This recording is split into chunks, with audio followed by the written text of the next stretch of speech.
যেভাবে আমাদের গণশত্রু বলার চেষ্টা হচ্ছে যে ডাক্তার রোগী উল্টো পক্ষ, সেটা কেন করছে সরকার? আমাদের আন্দোলনকে ওরা ভয় পাচ্ছে। কর্মবিরতি যে তুলেছিলাম সেই জায়গায় আবার আমরা কর্মবিরতিতে গিয়েছিলাম, কিন্তু আমরা আবার সেই জায়গাটা পুনর্বিবেচনা করব, কারণ সাধারণ মানুষের কথা হবে। সিবিআই যেরকম মনোভাব রাখছেন তা আমাদের দিক থেকে যথেষ্ট বিরক্তিকর। যে হতাশা, যে ধোঁয়াশার মধ্যে তারা আমাদেরকে রাখছে, যেভাবে ওরা তদন্ত প্রক্রিয়ায় তারা কতদূর কি এগোলেন তা নিয়ে তারা কোনো সুস্পষ্ট বক্তব্য জানাচ্ছেন না, সেটা নিয়ে আমরা যথেষ্টভাবে ক্ষুব্ধ। আমাদের যে কনভেনশন হয়েছে সেই কনভেনশন থেকে বার্তা খুব স্পষ্ট যে আমরা পরবর্তীকালে আন্দোলনের ক্ষেত্রে একসাথেই এক পাশে সিস্টার, ডাক্তার, সিনিয়র চিকিৎসক থেকে শুরু করে প্যারামেডিক্যাল ছাত্রছাত্রী সবাইকে নিয়ে একজোটে আন্দোলন করি। যেভাবে আমাদের গণশত্রু বলার চেষ্টা হচ্ছে যে ডাক্তার রোগী উল্টো পক্ষ, সেটা কেন করছে সরকার? আমাদের আন্দোলনকে ওরা ভয় পাচ্ছে যে অভয়া ন্যায় বিচারের দাবি এবং আর একটা অভয় যাতে না হয়, সেই ন্যায় বিচারের দাবিতে যে আমরা এতদিন ধরে রাজপথে রয়েছি সেটাকে ভয় পাচ্ছে।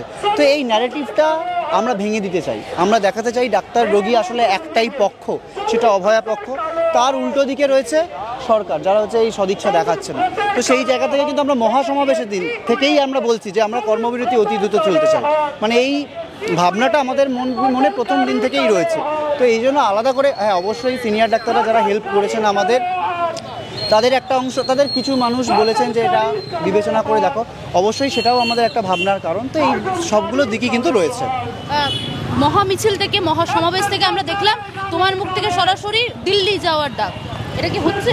আমরা বলেছি যে আমরা আরও তীব্র ফর্মে যাব, আমরা নিজেদের জীবন বাজি রাখতে রাজি আছি, আমরা দিল্লি যেতে রাজি আছি, আমরা দেশের প্রত্যেকটা কোণায় কিন্তু আমরা ছড়িয়ে পড়তে রাজি আছি। কর্মবিরতি যেটা করেছি সেটার অনেক কারণ ছিল, কারণ আছেও। যে ঘটনাগুলো ঘটে গেছে বিভিন্ন হসপিটালে, 9 তারিখের ঘটনার পরে 14 তারিখের যে ঘটনা আরজি করে ঘটেছিল, এবং তারপরেও সাগর দত্ত মেডিকেল কলেজে আমাদের আরজি করেও আবার হয়েছে, ডায়মন্ড হারবারে হয়েছে, মালদাতে হয়েছে, বিভিন্ন জায়গায় যে ধরনের ডাক্তারদের উপর অত্যাচার চলছে, সেই জায়গায় দাঁড়িয়ে আমরা কর্মবিরতি যে তুলেছিলাম সেই জায়গায় আবার আমরা কর্মবিরতিতে গিয়েছিলাম, কিন্তু আমরা আবার সেই জায়গাটা পুনর্বিবেচনা করব, কারণ সাধারণ মানুষের কথা হবে।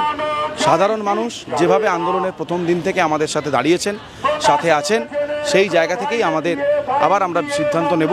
সেই সিদ্ধান্ত আমরা WBJDF এর একটা প্রেস কনফারেন্স করে জানাবো। যে আমাদের নিরাপত্তা এবং সুরক্ষার প্রশ্নে সরকারের তরফ থেকে যে শিথিল মনোভাব দেখানো হয়েছে, যা সুপ্রিম কোর্টেও চিফ জাস্টিস কড়াভাবে নিন্দনীয় বলে জানিয়েছেন, যে এত বড় একটা গুরুতর ঘটনা ঘটে যাওয়ার পরেও কেন এত শিথিল মনোভাব দেখানো হচ্ছে। আমরা এর আগেও জানিয়েছি অভয়ার ন্যায় বিচারের প্রশ্নে সিবিআই যেরকম মনোভাব রাখছেন তা আমাদের দিক থেকে যথেষ্ট বিরক্তিকর। যে হতাশা, যে ধোঁয়াশার মধ্যে তারা আমাদেরকে রাখছে, যেভাবে ওরা তদন্ত প্রক্রিয়ায় তারা কতদূর কি এগোলেন তা নিয়ে তারা কোনো সুস্পষ্ট বক্তব্য জানাচ্ছেন না, সেটা নিয়ে আমরা যথেষ্টভাবে ক্ষুব্ধ। অভয়ার ন্যায় বিচারের প্রশ্নে এবং যাতে আর একটি অভয়া না ঘটে সেই প্রশ্নে আমরা এখনও অনড়। আমরা আমাদের আন্দোলন চালিয়ে নিয়ে গেছি যাতে এই দুটি দাবিকে সুরক্ষিত করা যায়। সেই জায়গা থেকে আমরা আন্দোলনকে তীব্র থেকে তীব্রতর করে নিয়ে গেছি।